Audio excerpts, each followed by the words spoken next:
welcome to Thanksgiving edition of Warrior Nation News. I'm Rylan. And I'm Sawyer. We have so much to share with you as we turn the corner into the holiday season. Coming up, we'll give you an inside look at a brand new cheer facility, plus we'll take a closer look at a very interesting history project involving pumpkin lookalikes. But first, let's talk all things Thanksgiving. We're only 1 week away from one of the best holidays of the year.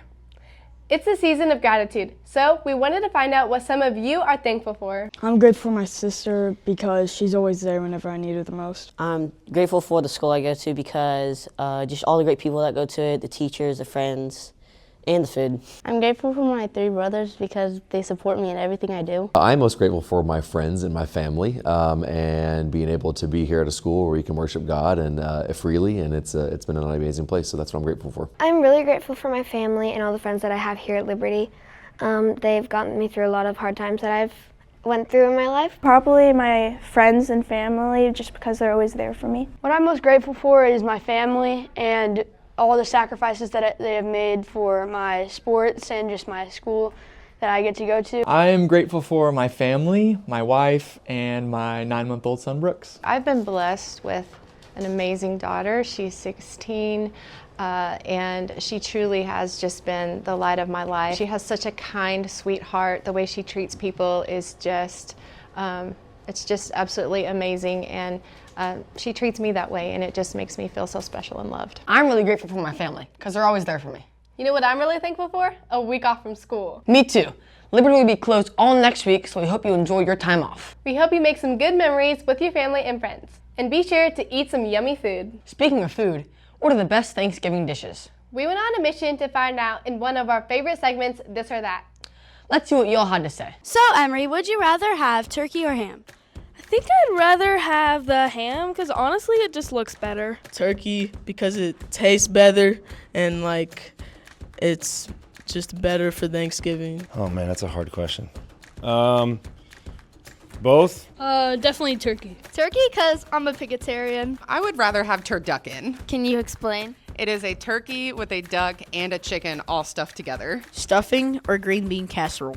I'm gonna have to go with stuffing because it looks better. Probably green bean casserole because I don't like stuffing. Wait a second, let me see the picture. Yeah, green bean casserole for sure. Green bean casserole, but the kind made with the condensed cream of mushroom soup and the little fried onions on top. Definitely stuffing. Stuffing because I don't really know what that is. Sweet potatoes or classic mashed potatoes? Classic mashed potatoes. Mashed potatoes. I like both of those too. My wife's sweet potatoes are about as good as it gets. It's kind of like a dessert, so. I'd rather have mashed potatoes, definitely. Dinner rolls or cornbread? Probably cornbread because my dad makes good cornbread. Probably dinner rolls, but like a good Southerner, also cornbread. Cornbread. Dinner rolls first, then some turkey and ham, and then probably some cornbread right after. Oh, that's a difficult choice, but if I really had to choose, I'd take cornbread. Rolls because they're better. Would you rather have apple pie or pumpkin pie? I think I'd take pumpkin pie. Pecan pie, and just a little plug, I do make pecan pies for Thanksgiving. Pumpkin pie because it's like a fall thing, and apple pie you can have all year pretty much. Apple pie all the way. Do not like pumpkin at all. Pumpkin pie. Apple pie because I don't like pumpkin pie. After about a year of construction, our cheer and dance teams are finally getting to use their beautiful new space. Here's Kennedy with a closer look. Hey guys, I'm here in the new dance and cheer facility, which has just been completed about a month ago. As you can see, they put this new logo on the wall, identifying that this is a special place for our Lady Warriors. Let's go take a look. Joining us now is our head dance coach, Coach Burdett. Coach Burdett, what do you love most about this space? I love that it is a dedicated space just for cheer and dance. In the past, it's been challenging sharing spaces, finding spaces with other sports teams, and now it's just for us. And I understand that this space was designed specifically with cheer and dance in mind? Yes, so the floors have a lot of flex to them, and they're really good on dancers' knees. We're gonna add mirrors to 2 of the walls, and it doesn't hurt that we have some windows and natural lighting. And I hear that y'all have some new storage space as well. Yes, so the goal is to get all of what's in the portable out, and we can just have everything quickly accessible. So palms, costumes, decorations, it will all be in one place really close to this new space. Thank you so much, Coach Burdett, for talking with us. I'm Kennedy, now back to y'all. It's been an exciting time for our STEM students. They've been hard at work building their very own rockets. 3, 2, 1. Oh yeah! Look at that! Okay, parachute! Students have been doing test launches all week to find out if their rockets can actually fly. Most of them blasted off without a hitch, soaring up to 200 feet in the air. Each rocket included a parachute that should have brought it down safely, but that's only if the students constructed the rocket properly. I learned that detail really does matter, because if you're not careful with it and you made a mistake, then your rocket wouldn't have worked or it wouldn't have launched. I like that we got to build it by ourselves and we got to individually do the process by ourselves. That was really cool. Mine didn't take off for the first few attempts, but when it did, it was pretty cool. It's good to learn science, but it also helps teach them attention to detail, not in just this, but in everything that they do, and just be able to explore, allow us to explore the great world that God gave us. That looks so cool. Way to go, STEM. Liberty held its annual Veterans Day Assembly last week, and it was a very special time.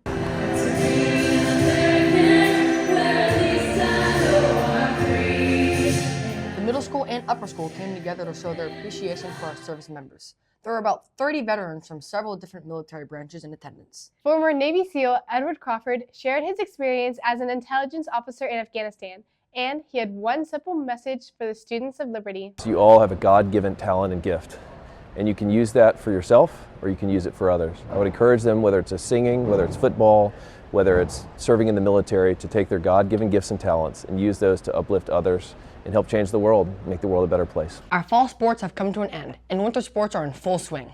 Let's head over to the Sports Center where Sabrina and Abby are standing by with more. Hey guys, our football and volleyball wrapped up with our Navy team having a lot of success. Our Navy football team went 5-3 on their season. The players said they're proud of how well they worked as a team together. It was a really talented team, really good quarterback. This whole team kind of brought together a lot of memories throughout our whole middle school career. I feel like everybody gave it their 100% effort. The coaching was amazing on their part, and I just feel like we had a really talented team. Navy volleyball had an outstanding season, nearly going undefeated. They had an amazing record of 25-2. Both the boys and girls cross-country team did phenomenal throughout their whole season too. Boys and girls basketball just started a couple weeks ago. Both teams are off to a strong start. Leland and Kara caught up with a couple of the team's leaders for this month's edition of Captain's Roundtable. Hey guys, we're here with star basketball players Isaac and Sabrina. So the girls team has gotten off to a strong start this season. How do you think the rest of the season's going to go? I think the season's going to go great because we have a lot of good players that are going to be able to play great together, and our coaching staff is helping us get through this season. We're very well-rounded in the post and in the shooting guard, so this is going to be an amazing season. Isaac, I heard y'all slim down the roster. Is that going to help y'all in the long run? We did slim down on the roster. There are a lot of new players that we'll build chemistry with, and there are also a lot of returning players that we have played with, so it'll be good for that. So I heard this isn't the case for y'all's team and that y'all have a lot of new players. Will this be a challenge? Yes and no, because I feel like a bunch of people on our team are really good and everyone is going to be able to work well together. Even though we only have 1 to about 3 people returning, this is going to be a great season and we're going to get through this. Isaac, what would you say your biggest obstacle this season is? I say our biggest obstacle will be rematching Prestonwood in the playoffs. We only had 1 practice this week to play against Prestonwood, and we did pretty solid, but we'll be back. Thank you both for talking to us. We wish y'all the best of luck in your basketball seasons. I'm Kara. And I'm Leland. Now back to the desk. Our wrestling team had a few tournaments already this season, and several of our athletes have dominated the competition. 8th grader Joshua Brooks placed 4th in advanced competition in Iowa, going against several high schoolers. Preston Barnheisel has also been doing really well. He finished first place in his weight class in the recent Warrior Classic that was held right here at Liberty. Congratulations, Preston. Our boys and girls soccer teams are off to a rough start so far this season with several difficult losses. With several younger players on the team, it looks like this year will be a building year. The girls say they're hopeful things will turn around. The season really didn't start out how we wanted it to, but we have a lot of 8th graders that are really good this year, and we have a lot of 6th graders that we need to catch up to speed and help them develop their soccer skills fully. But I'm confident that we will grow in our skills and that we'll pull out with some wins this year. We're cheering you on, girls. That's all for sports. I'm Abby. And I'm Sabrina. Now back to you. Thanks, girls. Every month we focus on a different aspect of the Warrior Way. And this month, we're talking about acts of service. We asked some of you guys to give a shout out to a teacher who you think goes above and beyond to serve their students well. Here's what you had to say. I think that Miss Luke, the 7th grade history teacher, just serves their students, and especially me, a lot, because there's some days where I was walking through her class and I've been having a hard day or just a really long day and I might be frustrated.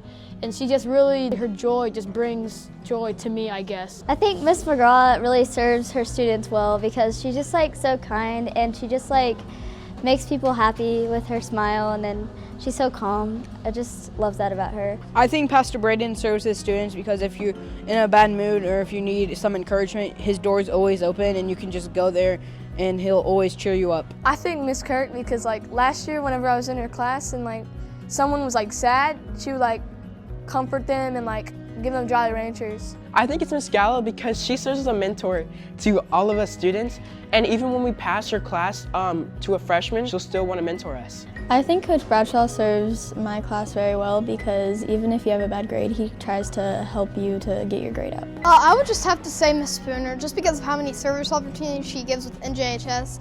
It makes us all want to serve more. You probably saw them on display in the middle school hall. Our 7th graders just completed their annual pumpkin project. Students in Mrs. Luke's class had to design pumpkins that resembled various historical figures, and some of you got pretty creative. Pumpkins ranged in sizes from big to small. Some were painted while others had wigs, clothes, and other accessories. Mrs. Luke says this is a great way to bring these figures to life and think about the impact they made on history. The students actually get to see the butterfly effect in full swing because they examine the historical figures that they chose and how they've impacted our world's history. And as a result, that shows them that what they do can either have a negative or positive effect on our future. A group of 7th and 8th grade students got to see history up close and personal on the recent trip to Washington, D.C. Students say it was an incredible experience. It was like really cool to see everything come to life and standing in grounds that other people in history has stood in. It was really cool to kind of see that in real life and get a visual of it. I thought it was really enjoyable and we got to be with our friends and get to learn more about this country. They got to see several national landmarks like the Arlington National Cemetery, the Lincoln Memorial, the World War II Memorial, and the Vietnam Memorial. But the highlight of the trip was undoubtedly the visit to the Tomb of the Unknown Soldier. In a rare opportunity, 4 of our Liberty students had the privilege of getting to lay the wreath at the tomb during a special ceremony that was held while they were there. This trip happens every year in October. If you want to go on this trip next year, there will be an interest meeting coming up in December. That's all for our Thanksgiving edition of Warrior Nation News. We'll see you here back next month for our Christmas special. I'm Sawyer. And I'm Rylan with Warrior Nation News.